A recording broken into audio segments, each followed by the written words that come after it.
Hey everybody, it's Jen from JennsRAQ, and I wanted to do a quick vlog for you guys.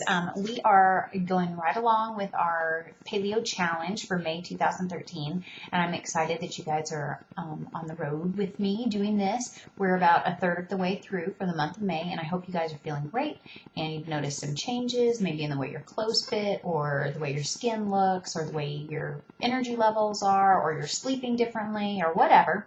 Anyway, if you have any comments or whatever, go for it and share with us in the Facebook group, because we are all there and we love to support each other and cheer each other on, share recipes and that kind of thing. I wanted to do a few tips for eating out while you're doing the paleo diet, because I know that if you're like me, it just happens. You are going to go out to eat and you can't eat every single meal at home. So I wrote a little list, so I'm going to share with you some of my tips for eating paleo on the go. Okay, my first tip is to bring extras if you want to, and don't feel weird about it. So, for example, tonight we're going to be going out to dinner for my daughter's birthday, and I probably will bring some sort of extra snack or whatever with me while everyone else is having an appetizer or dessert or something. I'll have something. So maybe bring a piece of fruit, maybe bring some dried fruit, dried vegetables, some nuts. Anything like that. A banana is really handy to throw in your purse, or a handful of nuts is really easy to throw into a little baggie. And anyway, you have that so that if you see everybody else kind of mindlessly snacking, you can do the same thing, except for you can be eating more nourishing things and better choices. Okay, my next tip is when you're ordering something, for example, like a hamburger, and this happens with us a lot. I know a lot of people feel really awkward making requests like a bunless hamburger because you feel like a weirdo, because, I mean, that's like half of the hamburger right there. In some instances, even more. So what I do is when I order a hamburger, so let's say I go to Sonic and I want to get a hamburger, I will tell them, hi, I'd like to order the, bacon burger, and I would like to have it with no bun. I can't have the bun, so can I just have it on lettuce instead? And so you just kind of very matter-of-factly tell them that you can't have the bun. So it's not, is it okay if I get it off of there? Or, could I please not have it with it? You can just tell them I can't have it. And what can they say to that? They are either going to accommodate you or not. And I've never had anybody give me any trouble with that kind of thing. We've done it like everywhere. I did it at Burger King. I've done it at McDonald's. I've done it at, where else have I done it? Sonic for sure. Wendy's, I've done it. We eat out occasionally, and usually it's fast food because with 4 kids, we're not going to a sit-down restaurant all the time. So, but we've been on the go various times since January. Those have been the types of things I've done. Another idea, look for unbreaded and non-fried foods if you can. Keep in mind, no matter where you go, they're probably frying their foods in oils that are not paleo, whether it's canola oil or peanut oil or vegetable oil, corn oil, whatever it is, it's probably not paleo. Even if they're doing it in olive oil with the paleo lifestyle should not be a hot oil. That should just be like a cold, drizzling oil for salad. So just get over it right now. If you're going to order something that is prepared with oil at the restaurant, it probably will be with a non-paleo oil. So keep that in mind when you're ordering. So you might look for something that's boiled, broiled, grilled, or smoked. So those are some ideas for that. Another idea, skip condiments if you can. The ketchup that they have is going to have high fructose corn syrup, more than likely. Pretty much any of the mayonnaise that they have is going to have soybean oil in it. If you get dressing, it's the same type deal.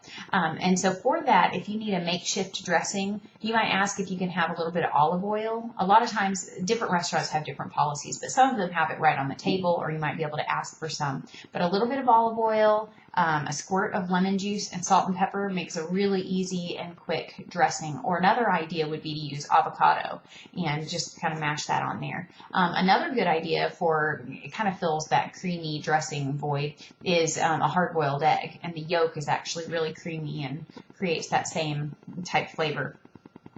Things to look for that might be safe for you to have while you're out to eat. So here's my suggestion list.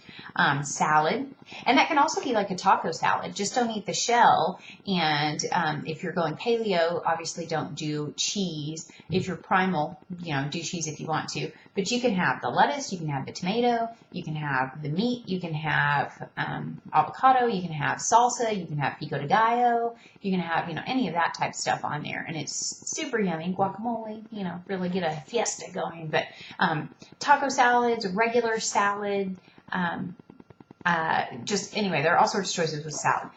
Fruit cups or sliced fruit, or some places have just where you can get like a whole fruit. Baked sweet potatoes, that's another good option. Salmon, tilapia, shrimp, steaks, grilled chicken. If you can get like classic wings.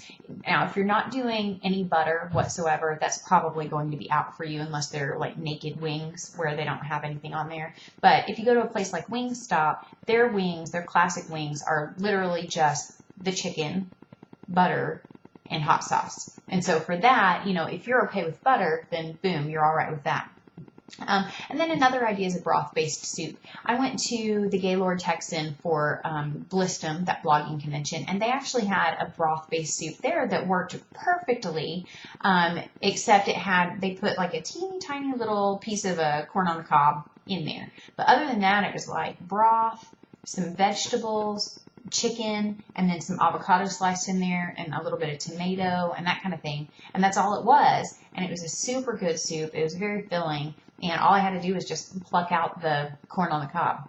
And it was delicious. So that's a good idea. And then my last tip for you, you can pretty much just plan on skipping the appetizers and skipping the desserts.